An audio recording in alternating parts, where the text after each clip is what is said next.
Hello, darling. It's Naima Singletary with the Academy for Womanhood, where we help women heal sexual trauma, grow up, and become unapologetic women who design their lives on their terms. And today, again, I'm broadcasting to you from my cute little apartment on my cute little patio in cute little Paris. And it's windy and it's cold, so the camera might shake a little bit. Forewarning. And I just emerged from a 16-hour self-imposed retreat.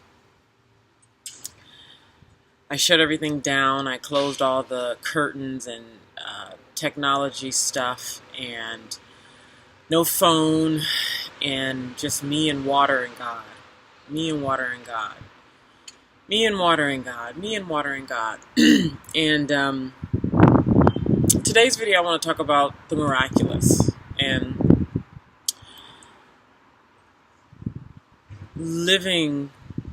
Oh my God. Ooh. Just really living this godly life, this wise life, this lovely life, this miraculous life. A life that I've created for myself and that is deepening day by day, moment by moment. And this is real dedication. There's just so many things that I'm deepening into on my own path to becoming an unapologetic woman. And so really, I want to use this video as an opportunity to share with you what my experience has been like, really creating this miraculous life and really tapping into the miraculous to do that. Because what I've come to know clearly is that nothing that I can plan, nothing that I can sit down and write out and brainstorm and get my little planner, like none of that can even remotely touch what I can do when I tap into, cultivate deep relationship and dependence with the miraculous realm. Oh man. And really, that's all I care about. That's what moves me. It inspires me. It holds my attention.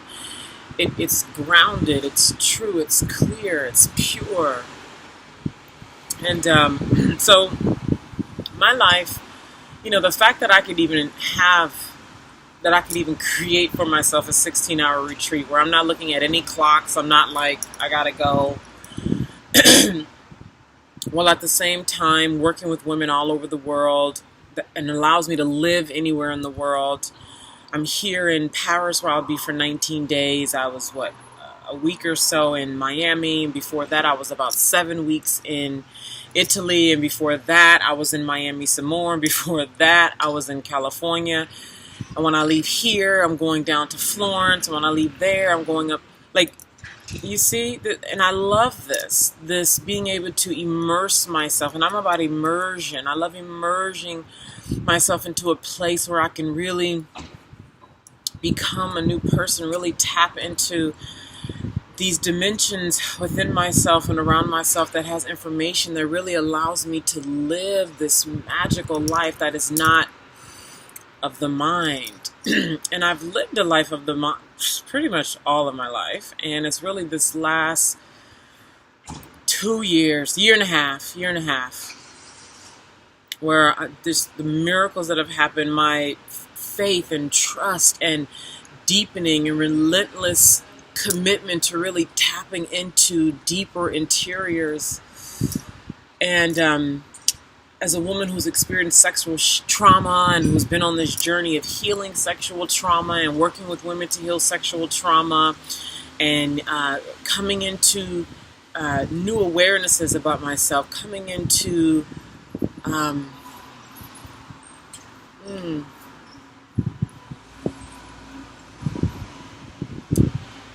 just remember when I had this idea about myself that was so rigid.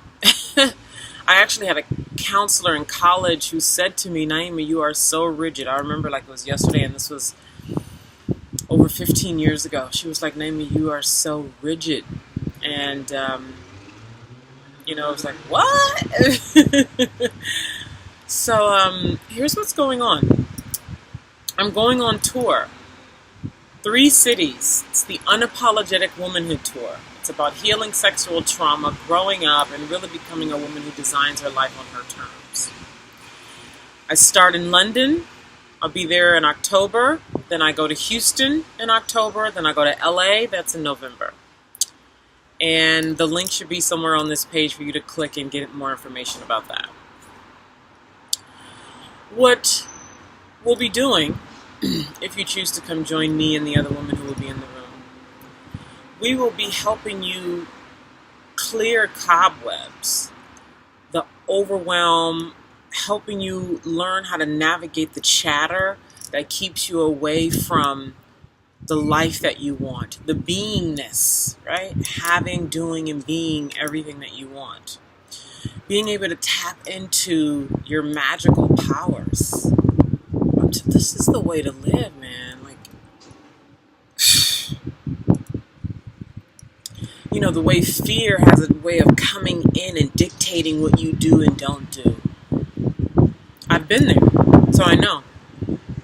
The way you'll sit back and sort of wait for what? Who knows?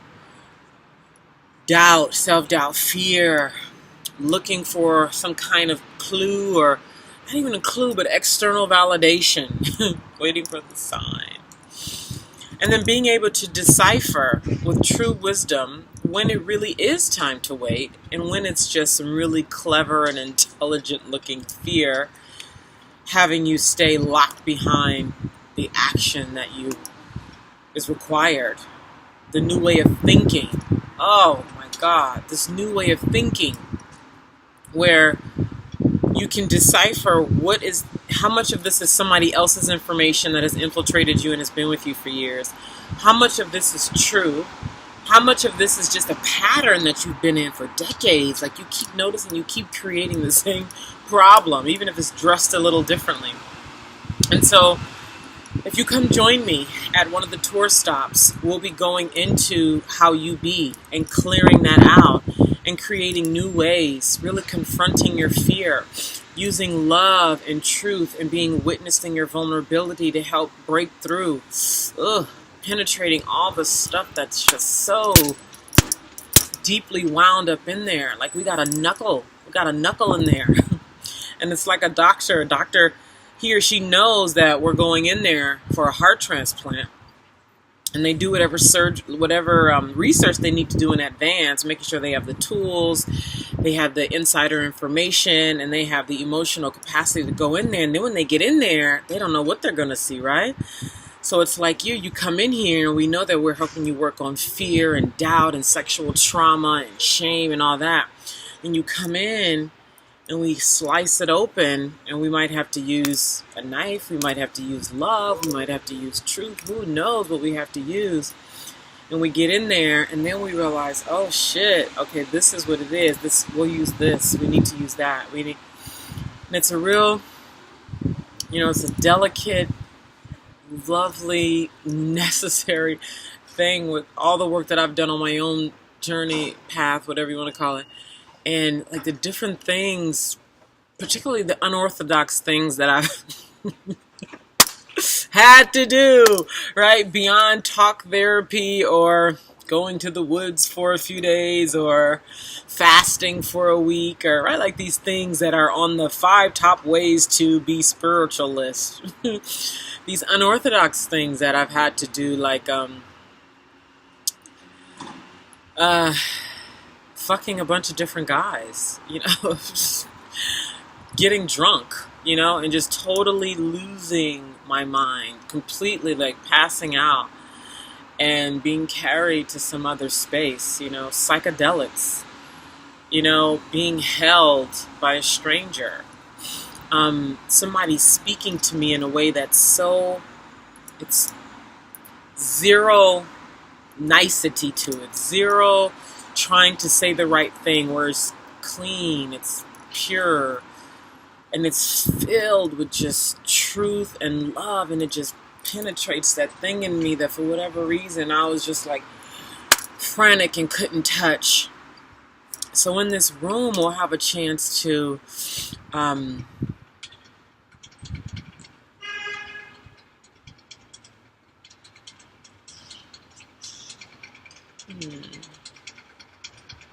To go there, to have like this confetti of issues and desires and problems, because everybody's coming with their own thing and there's like a confetti of it. And we get to lay it all out there, right? The permission and the space is created for us to put it all out there. And then bit by bit start to shovel it away, clean it up, assess it, do whatever needs to be done with it, because you never know what needs to be done to a thing until you get face to face with it. This is real, like, it's delicate, it's nuanced, it's, you never know until you get in there. But what I do know is that you'll come out purer, more you, closer to the truth that you want to be able to create whatever you want to create. You know, I talk about money and sex, but maybe sex is not your thing. Maybe money is your thing. Maybe, you know, being in a harmonious relationship, maybe being able to just feel truly confident and good about yourself is the thing. Maybe you have some grand vision that's just so large you just can't even fathom the first bite. And you need some kind of way to get inside yourself, to be in a room where the fullness of you can be, I was going to say contained, but not even that, where the fullness of you has room to be present. Each extremes and everything in between. So this has become a video longer than I expected, but my desire is to be able to articulate and to be with you in a way that I have wanted people to be with me. Coaches, mentors, spiritual guides, just solid, clear, loving, available to be with everything of me. Anything, everything. So I send this to you with love. The link is on this page to get your ticket for the tour. Clear out your calendar. This is going to be an incredibly rare and beautiful and necessary experience for you if you're feeling called to this. So I look forward to seeing you there. Lots of love. Bye.